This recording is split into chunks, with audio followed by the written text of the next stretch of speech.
আমি এইভাবে দাঁড়াইছিলাম 6 মাস, আমি রাত্রে শোয়ার জায়গা পাইনি।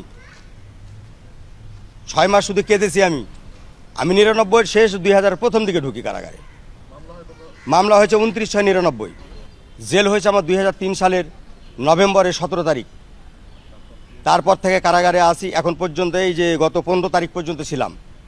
তারপরে আমি কারাগারে এসে আমার জীবনের সর্বশ্রেষ্ঠ একটা চাওয়া পাওয়া ছিল কাজ বা কর্ম। সে কর্ম শিখে আমি দর্জির কর্ম। আমি এখন চোখে কম দেখি, চোখে দেখতে পাই না। আমার কোমরের সমস্যা, আমি বেশিক্ষণ বসে থাকতে পারি না। বিদায় কিন্তু স্যারের কাছ থেকে আমি দর্জি মেশিন লইনি। স্যারেক বললাম যে কিছুক্ষণ হাঁটবো, কিছুক্ষণ স্যার বসবো, এরকম ধরনের কর্ম আমাকে দেন। লাস্টে জেলা প্রশাসক সাহেব আওয়াল স্যার আমাকে এই ভ্যানের ব্যবস্থা করে দিলেন। এবং এই সবজির কথা আমি বলছিলাম, বহুত দিন আগের থেকে আমার এটা চিন্তাধারা ছিল, সেটা উনি আমার আশা এবং বাসনা পূর্ণ করেছেন।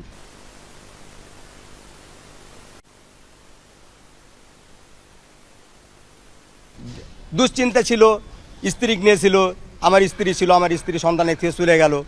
ঠিক আছে, আমার কি কর্ম করব, কিভাবে চলবো, বাড়ি ঘর নাই। আমাকে ডিসি স্যার বাড়ি দিচ্ছেন, গত রবিবারে যা বাড়ি দিচ্ছেন, বাড়ির চাবি দিচ্ছেন। আজকে আমাকে ভ্যান দিল। এখন আমাকে পুনর্বাসন আংশিকভাবে করলেন, পরবর্তীতে যে বাকিটুকু আছে ওটুকু পুনর্বাসন হয়ে গেলে আমার আর কোনো সমস্যা হবে না।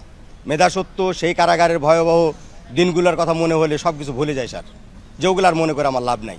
এই মহতি উদ্যোগ ইনশাল্লাহ আগামী দিনে একটা দৃষ্টান্ত হয়ে থাকবে এবং আমরা সর্বোচ্চভাবে সে যেন আবারও সমাজে সুষ্ঠু জীবনযাপন করতে পারে, স্যারের এই উদ্যোগ ইনশাল্লাহ বাস্তবায়িত হবে। ইউনিয়ন পরিষদের পক্ষ থেকে আমাদের সার্বিক সহযোগিতা ইনশাল্লাহ থাকবে, স্যার যেন স্বাভাবিক জীবনযাপন করতে পারে এবং সুষ্ঠু জীবনযাপন করতে পারে, এটা যেন সমাজে একটা দৃষ্টান্ত হয়, এই চেষ্টা আমাদের থাকবে ইনশাল্লাহ। সে আমার কাছে আবদার করেছিল তার স্যার বের হয়ে থাকার জায়গা পর্যন্ত নাই, কারণ সে বিয়ের পর তার বউ চলে গেছে, তার সন্তান জন্ম হওয়ার পর সন্তান কোথায় সে কোনো খোঁজখবর জানে না, তাকে দেখার জন্য কোনো ভিজিটরও আসে না। এ ধরনের কথা শোনার পর আমি তার সাথে সেকেন্ড ভিজিটে গিয়ে আবার কথা বলি যে সে আসলে কি চায়। তো সে বললো, স্যার আমি সফল মানুষ হিসেবে বাঁচতে চাই। তো পরে আমি বললাম, তোমার কী ধরনের হেল্প লাগবে? তখন সে একটা বলে যে, স্যার আমি সবজি এইসব বিক্রি করে খেতে চাই, যাতে আমার ডেইলি আমার ইনকামটা হয় আর কি। তো সেই হিসাবেই সে যখন বের হয়ে প্রথম আমার এখানেই আসে, তার যাওয়ার জায়গা নেই। পরবর্তীতে আমরা একটা আশ্রয়ন প্রকল্পে তার জন্য একটা ফাঁকা ঘর ছিল, সেই ঘরটাকে আমরা তার নামে অ্যালটমেন্ট দিয়ে ফেলি।